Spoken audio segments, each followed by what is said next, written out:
Bismillahirrahmanirrahim. Teman-teman yang dirahmati Allah Subhanahu wa taala.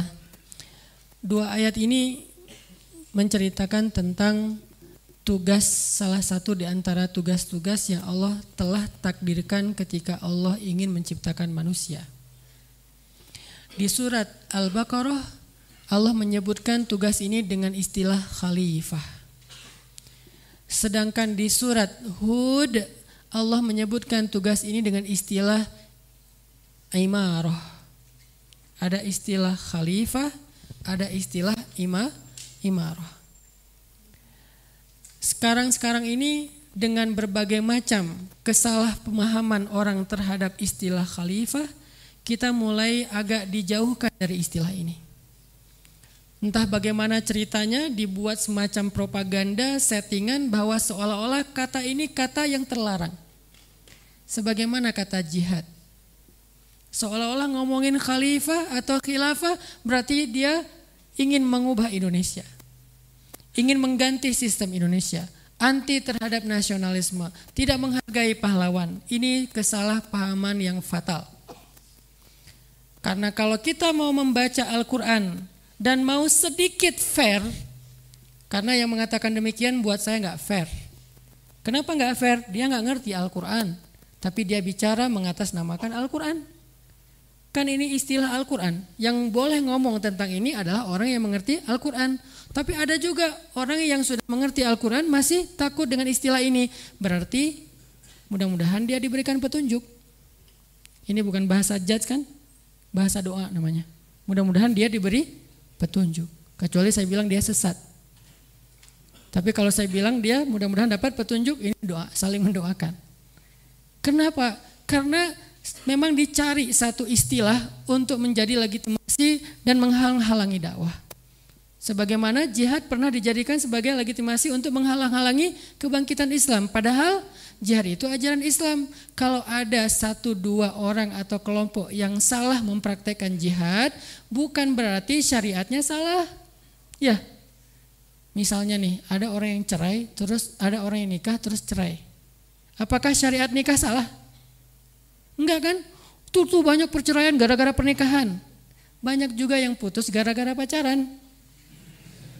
Malah diselingkuhin, ditikung dan segala macam.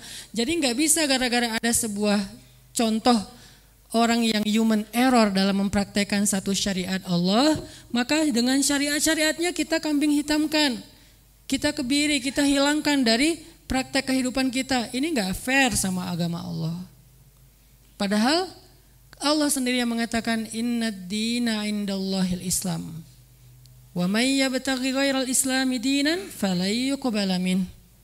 Allah sendiri mengatakan al-yaum akmaltu lakum dinakum wa atmamtu alaikum ni'mati wa raditu lakumul islam dinan. Allah sendiri yang bilang Islam itu udah Allah sempurnakan, sehingga semua diksi yang ada di Al-Qur'an itu sempurna. Semua sistem yang dijelaskan oleh Al-Quran itu sempurna. Jadi nggak perlu lagi kita otak-atik, kita acak-acak, kita coret-coret, diganti dengan cara kita sendiri. Kita hanya perlu menerjemahkan itu dalam konteks kekitaan. Bukan mengganti ayat. Sama seperti masalah hukum waris. Orang yang salah mempraktekkan waris itu banyak banget. Seorang paman mengambil waris dari ponakannya karena dia tidak punya saudara atau sudah punya saudara laki-laki. Ada pamannya, dia dapat waris, kemudian waris itu tidak dijadikan sebagai modal menafkahi, malah dipakai untuk memperkaya diri sendiri. Benar apa salah? Salah. Kenapa waris itu 2:1? Kenapa saudara laki-laki dapat lebih banyak daripada saudara perempuan? Anak laki-laki dapat lebih banyak daripada anak perempuan? Karena berharapnya harta bagian anak laki-laki yang dapat 2 itu dipakai untuk menafkahi keluarga, bukan dipakai sendiri. Makanya ada istilah guyon tapi serius, apa? Harta suami, harta istri. Harta istri. Ini kenceng banget di belakang teh. Harta suami, harta istri. Harta istri, ya harta istri. Kira-kira dengan konsep kayak gini siapa yang dapat? Laki-laki apa perempuan? Perempuan dapat lebih banyak karena yang harta suami dibagi, harta perempuan tidak dibagi. Harta laki-laki dibagi, harta perempuan tidak dibagi. Kalau dia mau ngasih bentuknya ihsan, bukan kewajiban. Kalau kita wajib. Nah, ada beberapa orang yang nggak paham praktek waris, dia dua bagian, giliran bagiannya dia pakai ayat, giliran kewajibannya dia lupakan ayat. Ini namanya yu'minu nabi ba'dil kitab wa yakfuru nabi ba'd. Mengambil sebagian ayat, meninggalkan sebagian yang lain. Apakah gara-gara ada yang salah dalam mempraktekkan hukum waris maka hukumnya harus dihapus? Enggak. Orangnya yang harus diedukasi. Maka begitu juga dengan jihad, begitu juga dengan khalifah, perannya. Kita pelajari dulu deh. Kita ini kan bangsa yang berperadaban. Harusnya belajar dan berargumentasi ilmiah, bukan dengan menuduh. Apa maksud dari khalifah di dalam Al-Quran? Sehingga khalifah ini menjadi salah satu solusi bagi kehidupan manusia. Apa sih tugas khalifah? Ketika Allah menciptakan manusia, Allah nggak bilang inni ja'ilun fil ardi insanan, inni ja'ilun fil ardi nasan, inni ja'ilun fil ardi basyaran. Allah nggak nyebut itu, tapi Allah mengatakan inni ja'ilun fil ardi khalifah. Kenapa kok pakai istilah khalifah? Khalifah ini fungsi. Khalifah ini fungsi. Dalam ayat yang lain kita disebut hamba Allah. Itu juga fungsi, yaitu beribadah kepada Allah, tugas. Khalifah juga tugas dan fungsi. Nah, pertanyaannya, fungsi khalifah yang diistilahkan oleh Al-Quran itu apa? Ternyata fungsi khalifah itu jawabannya ada di surat Hud. Wasta'marakum fiha. Sebagai khalifah kita disuruh untuk memakmurkan bumi. Apa maksud memakmurkan bumi? Membangun. Imarah itu bangun. Jadi tugas dasar manusia secara dia dengan alam, ketika Allah mengatakan art itu jadi bahasa Inggris earth. Inni ja'ilun fil earth.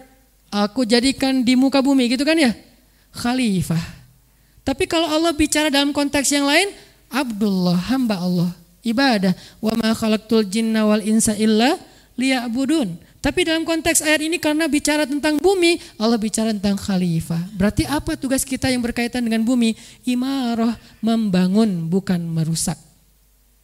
Membangun bukan meruntuhkan, memperbaiki bukan merusak. Sehingga di awal surat Al-Baqarah sendiri Allah udah bilang, wa idza qila lahum la tufsidu fil ard qalu innama nahnu muslihun. Kata Allah, janganlah kalian merusak di muka bumi. Kenapa? Karena salah satu di antara perangai orang yang kufur kepada Allah itu adalah yufsidun. Mereka merusak di mana-mana. Syukran ya Rabbi, syukran. Hadaita qalbi, syukran.